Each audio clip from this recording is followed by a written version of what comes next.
बस में ससुराल। कहते हैं कि वक्त बदलते देर नहीं लगती, वो फिर चाहे बुरा हो या अच्छा। इसलिए हमें हमेशा इस बात को दिमाग में रखना चाहिए कि ये वक्त बदलेगा जरूर, जिससे बुरे समय में आपको ये भरोसा रहे कि अच्छा समय जरूर आएगा, और अच्छे समय में ये एहसास कि बुरा समय कभी भी आ सकता है। तो आज चलते हैं कपूर हाउस में, लेकिन उससे पहले हम आपको उनके परिवार से मिला देते हैं, जहां पर परिवार के मुखिया के रूप में अशोक जी और हेमा जी हैं, तो बेटे और बहू के रूप में रोहित और रागिनी है, और घर का एक नन्हा खिलौना सोनू भी है। एक समय पर शहर के करोड़पतियों में शुमार कपूर फैमिली आज बहुत बुरे दौर से गुजर रही है। क्या? हे माँ, माता जी, ये सुनने से पहले मुझे ऊपर क्यों नहीं उठा लिया? क्या माँ, आपके अलग सियाप है। मना करता हूं ना, इतनी टीवी मत देखा करो, लेकिन नहीं, पूरा दिन तारक मेहता का उल्टा चश्मा, फिर उससे टाइम मिला तो एकता कपूर के सीरियल्स, फिर उससे टाइम बचा तो अपने अनिरुद्ध आचार्य जी। मतलब अब क्या ही बोलूं, घर नहीं, चलता फिरता सर्कस है हमारा घर। तभी रागिनी आ जाती है। तो क्या करें अब हम लोग, आप ही बताओ। घूमने कहीं हम लोग जाते नहीं, शॉपिंग के लिए पैसे नहीं, जैसे तैसे घिसा पिटा सा डिब्बा रखा है जिसे हम टीवी कह सकते हैं। अब अगर वो भी हम ना देखें तो बताओ क्या करें? हाँ पापा बताओ, अगर टीवी भी ना देखे तो हम क्या करें? वाह, मतलब अब ये चूजा भी बोलेगा। अरे बेटा, तुझे भी फुल ट्रेनिंग मिल रही है अपनी दादी और मम्मा के गाइडेंस में। और सुन बहू, ये क्या कह रहा है कि इसके दादा की आखिरी निशानी ये बस को बेच दो, इसको खटारा कह रहा है। क्या? सुनो, इस बस पर अपनी बुरी नजर डाली ना तो मुझे रागिनी से मां दुर्गा बनने में 2 मिनट नहीं लगेगा। जो भी है जैसी भी है, मगर कहने के लिए वो अपनी है, ये यहां से नहीं हटेगी। हे भगवान, मैं तो चला इस घर से। इस घर को मिनी रामोजी फिल्म सिटी घोषित कर देना चाहिए। ये कहकर रोहित वहां से चला जाता है। ये तो था कपूर हाउस का आज का हाल। अब आपको पूरी कहानी जानने के लिए कुछ समय पहले चलना पड़ेगा। तो आइए चलते हैं लगभग 5 साल पहले। अशोक जी अपनी दुकान पर बैठे हैं। अच्छा, लेकिन ऐसा कैसे हो सकता है? अरे लेकिन उसने मुझे कुछ बताया भी नहीं। कोई बात नहीं, मैं रोहित को भेज रहा हूँ, मुझसे जो भी पॉसिबल हेल्प होगी मैं आपको भेजता हूँ। ठीक है ठीक है। अरे कोई बात नहीं, तुमने बताया अच्छा ही किया, वरना हमें पता ही नहीं चलता। अच्छा मदन, रखता हूँ फ़ोन। अशोक जी रोहित को आवाज लगाते हैं। रोहित, रोहित बेटा इधर आ ज़रा, एक बहुत ज़रूरी काम है, यहाँ बैठकर ध्यान से सुन। अरे पापा क्या यार, आपका हर काम ज़रूरी ही होता है। बताओ क्या कह रहे हो? बेटा वो अपने दुकान पर जो पवन काम करता था ना, उसके पापा जी आज हॉस्पिटल में एडमिट है। दरअसल उसके पापा को कैंसर हुआ है, लेकिन वो लड़का इतना अच्छा था, इतना स्वाभिमानी इंसान मैंने अपनी ज़िंदगी में नहीं देखा। अरे ऐसा क्या कर दिया पापा उसने जो उसकी तारीफ में कसीदे गढ़े जा रहे हैं आप? आखिर हुआ क्या है? रोहित बेटा, अगर वो चाहता तो मुझसे पैसे लेकर आराम से अपने पिताजी का इलाज करा सकता था, लेकिन उसने कभी अपनी कोई परेशानी मुझे नहीं बताई कि उसके पापा को कैंसर है। बस बिना ये सब बताए नौकरी छोड़ दी कि अभी वो काम नहीं कर पाएगा। उसने कभी मुझसे 1 पैसे की मदद नहीं ली, लेकिन आज मदन का फ़ोन आया है। कौन मदन? जो बगल वाले गुप्ता जी के यहाँ काम करता है? हाँ बेटा, वही मदन, वो पवन का पड़ोसी है। उसी ने फ़ोन करके बताया कि आज वो इस परेशानी से गुजर रहा है। अरे पापा आप भी ना, अरे ये सब इन भिखारियों के तरीके हैं पैसे हड़पने के। आप बहुत बोले हो। ये फ़ोन उसी पवन ने मदन से कहकर करवाया होगा। अरे नहीं बेटा, वो परेशान है। ले, ये 1 लाख रुपए है, उसे देकर आ। उसने हमें करोड़ों रुपए कमा कर दिए हैं। उसने हमारे यहाँ 10 साल बहुत ईमानदारी से काम किया है। अरे पापा, लाओ दियाता हूँ। रोहित पैसे देने के लिए पवन के घर जाता है। पवन का घर टूटा फूटा सा था, टूटी सी चेयर पड़ी थी और वहीं उसके बच्चे खेल रहे थे। पवन की बीवी रोहित के लिए पानी लाती है, लेकिन एक टूटी सी ट्रे और पुराने से ग्लास में पानी देखकर वो पीने से मना कर देता है। रोहित लौटकर घर आता है और अशोक जी पर बहुत नाराज होता है। अरे कहाँ भेज दिया था आपने मुझे? 1 नंबर के फटीचर लोग थे। मुझे आज के बाद कहीं ऐसी जगह नहीं भेजना। अरे फूटी सी एक झोपड़ी पड़ी थी और पवन के बच्चे भी ऐसे लग रहे थे, पूछो मत। अरे आपको अपने स्टेटस की कोई फिक्र नहीं है, लेकिन मुझे तो मेरे स्टेटस को मैनेज करना है। बेटा रोहित, तो ये कैसी बात कर रहा है? और ये क्या बात हुई भला? बेटा कभी भी किसी इंसान को पैसे से नहीं आंकना चाहिए। पापा ये ज्ञान की बात है, मैं नहीं जानता। मैं बस यही कहूंगा कि मुझे ये छोटे लोग पसंद नहीं है, ना इनका कोई स्टैंडर्ड है और ना ही कोई स्टेटस। बेटा वक्त सबसे बलवान होता है और तुम्हें ये बात समझनी चाहिए। कभी किसी के बुरे वक्त पर हमें हंसना नहीं चाहिए। रोहित वहां से पैर पटकते हुए चला जाता है, लेकिन रोहित के स्वभाव में कोई परिवर्तन नहीं आता। समय बीतता है और समय के साथ कपूर हाउस में रागिनी के रूप में एक नए मेहमान का आगमन होता है। जहां एक तरफ रागिनी बहू बहुत ही सुशील, शांत और सौम्य स्वभाव की थी, वहीं दूसरी तरफ रोहित अभी भी वही अड़ियल स्वभाव का था। वो अपने आगे आज भी किसी को कुछ नहीं समझता था। खासकर छोटे और गरीब लोगों के लिए आज भी उसके दिल में वही नफरत थी। रागिनी तुम फटाफट तैयार हो जाओ, अभी हम शॉपिंग पर जा रहे हैं और वहीं से मूवी देखते हुए लेट नाइट घर आएंगे। नहीं जी, एक्चुअली ना मैं आपको बताना भूल गई। आज अपनी कामवाली रमा की बेटी का जन्मदिन है, तो मैंने उसे आज केक घर से ही बनाकर देने को कह दिया था। वो पूछ रही थी कि दीदी बाजार से केक कितने का आएगा, तो मैंने उसको बोला कि मैं तुम्हें घर से ही बनाकर दे दूंगी। क्या रागिनी तुम भी ना इन छोटे लोगों के चक्कर में पड़ी रहती हो। ये तो बहाना ही ढूंढते हैं कैसे भी करके इनके पैसे बच जाए, और इसीलिए बटर लगाते रहते हैं। ऐसा नहीं कहते जी, वक्त किसी ने नहीं देखा, इसीलिए हमें बस हमेशा अच्छे कर्म करने चाहिए। समय का पहिया ऐसा पलटा कि कपूर्स को अपने बिजनेस में बहुत घाटा होने लगा। कभी किसी बिजनेस में तो कभी किसी और बिजनेस में। फिर एक दिन माँ पापा से कह दो मेरे बीच में इंटरफियर ना क्या करे। अब वैसे भी मेरा गले पर मन नहीं लगता। क्या बैठूं मैं वहां, ना कोई ढंग का काम बचा है, ना ही कोई प्रॉफिट अब रह गया। अब क्या करूं, बैठकर मक्खियां मारूं क्या? तो बेटा पापा भी तो तेरे भले के लिए कह रहे हैं ना, क्योंकि अगर तू दुकान पर मन लगाकर बैठेगा तो ही तो 4 पैसे घर में आएंगे। अब तुझे भी पता है कि घर के हालात कैसे हैं। तो एक काम क्यों नहीं करता बेटा, कोई जॉब क्यों नहीं कर लेता, जैसे कम से कम घर में एक इनकम सोर्स तो बना रहेगा।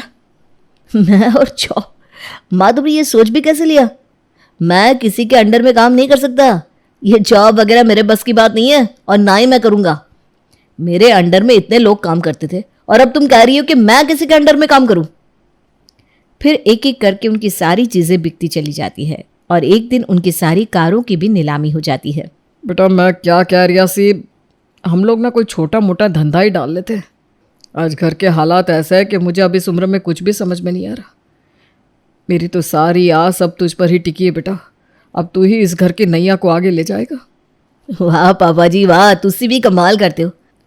अब इस घर की जिम्मेदारी आपने मेरे कंधों पर डाल दी। और आपके वो सब कहाँ गए जिनके लिए आप जीवन भर इतना करते रहे, जिनको आपने हमेशा ही हेल्प की? कोई भी आया आपके काम? बताओ आप ही। ऐसा नहीं कहते पुत्र, हम किसी के लिए कुछ नहीं करते, सब ऊपर वाला करवाता है। रब ने तब हमें इतनी बरकत दी थी तो हमने सबकी हेल्प की, लेकिन आज हमारे खुद की हालात ही ऐसे है कि। आप दुखी न हो पापा जी, देखना हमारे साथ ज़रूर कुछ अच्छा ही होगा।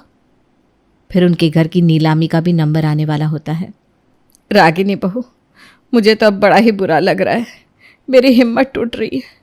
अब अगर ये घर भी चला गया तो हम कहाँ जाएंगे, हम तो घर से बेघर ही हो जाएंगे। हे भगवान, ऐसा क्यों कर रहा है तुम मेरे साथ?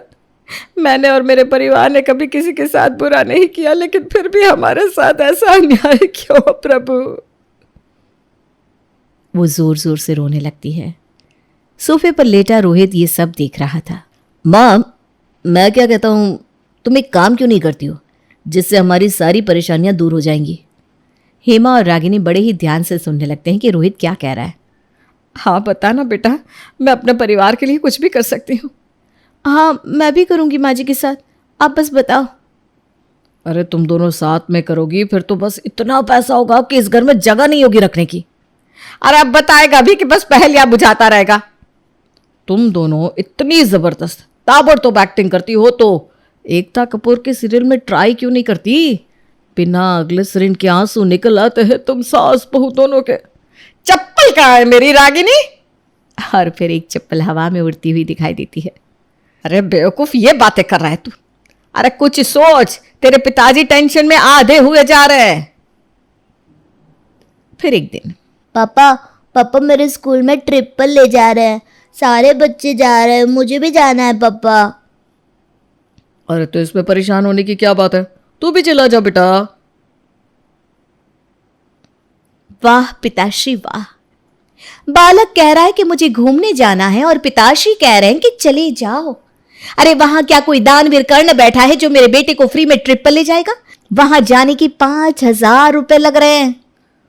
ओह अच्छा बेटा, सॉरी मुझे ये नहीं पता था, लेकिन अभी तो मेरे पास 5,000 नहीं है। एक काम करो, फिर कभी चले जाना। आप अच्छे पापा नहीं हो ना, मुझे कहीं घुमाने ले जाते हो ना ही स्कूल ट्रिप पर भेजते हो। रोते हुए वो वहां से चला जाता है। रागिनी मैं क्या करूं? मेरा बेटा भी अब मुझसे नाराज़ हो गया। मैं बहुत हारा हुआ सा महसूस कर रहा हूँ। आप ऐसे परेशान मत होइए, मैं आपके लिए कोई रास्ता ज़रूर निकालूंगी। आपको मुझ पर भरोसा है ना? हाँ रागिनी, मुझे तुम पर पूरा भरोसा है। अब रागिनी के दिमाग में दिन रात यही चलता है कि कैसे भी करके अपने बेटे सोनू को खुश किया जाए और पति की परेशानी भी दूर की जाए। तभी एक दिन अचानक झाड़ू लगाते लगाते रागिनी घर के बाहर तक आ जाती है। अरे ये बस भी ना बहुत ज़्यादा गंदी हो गई है, इसको आज थोड़ा धो देती हूँ, पापा जी और मम्मी जी को भी अच्छा लगेगा। रागिनी पाइप लगाकर उसे धोने लगती है और बस धोते धोते उसे कुछ ख्याल आता है। वाह क्या मस्त आइडिया है, क्यों ना इसकी ही सवारी की जाए, मेरा बेटा भी खुश हो जाएगा और सबको अच्छा भी लगेगा। भगवान जी ने हमारी गाड़ी हमसे छीन ली तो क्या हुआ, इसी के साथ हम अपनी खुशी को साझा कर लेंगे, ये ठीक रहेगा। मैं अभी सोनू के पापा को जाकर बताती हूँ। रागिनी चहकती हुई अंदर जाती है और रोहित को पूरी बात बताती है। हाँ रागिनी, तुम सही कहती हो, मुझे तुम पर पूरा भरोसा था कि तुम मुझे निराश नहीं करोगी और मेरा बेटा भी अब मुझसे नाराज़ नहीं रहेगा। रोहित जल्दी से जाता है और बस के लिए डीजल लेकर आता है। वो लोग खूब एंजॉय करते हुए बस में जाते हैं। बस में खूब सारा खाना भी बना कर ले जाते हैं और एक जगह एक पार्क में रुककर वो लोग खाना खाते हैं। ऐसे ही कई बार वो लोग घूमने के लिए अब बस से ही जाते थे। फिर एक दिन रागिनी ने अपनी सास से कहा, मम्मी जी क्यों ना हम लोग गुरु पूरब पर्व पर लंगर लगाएं? लेकिन बेटा तू तो जानती है ना तो अभी हमारे पास इतना बजट है कि हम टेंट के लिए सामान रेंट पर ले और ना ही हलवाई को देने के लिए पैसे। फिर ये सब कैसे होगा बेटा? इसका मतलब मम्मी जी आपको आपकी बहू के हाथ के बनाए खाने पर शक है? इसका मतलब आप मेरे खाने की झूठी तारीफ करती हो, है ना? अरे नहीं बेटा जी, ऐसी बात नहीं है, तेरे हाथ का खाना तो वाकई में बहुत स्वाद बनता है। मम्मी जी मैं क्या कहती हूँ कि हम खुद से ही खाना बनाकर बस में लेके चलेंगे, हमसे जितना भी हो पाएगा। वैसे भी वाहे गुरु दी कृपा रही तो सब चंगा ही होंदा है मम्मी जी। फिर सब लोग मिलकर लंगर के लिए खाना तैयार करते हैं और उसको बस में लेकर निकल पड़ते हैं। चलते चलते वो लोग रोड के किनारे अपना लंगर सबको देने लगते हैं। सभी लोग उनका लंगर बड़े ही चाव से खा रहे थे। तभी एक गाड़ी वहां आकर रुकती है और उस गाड़ी में से ड्राइवर निकलकर लंगर का प्रसाद लेने लगता है और लेकर कार में बैठकर खाने लगता है। सर अगर आप खाना चाहें तो आप भी खा सकते हैं, वाहे गुरु दा प्रसाद बड़ा ही स्वादिष्ट है।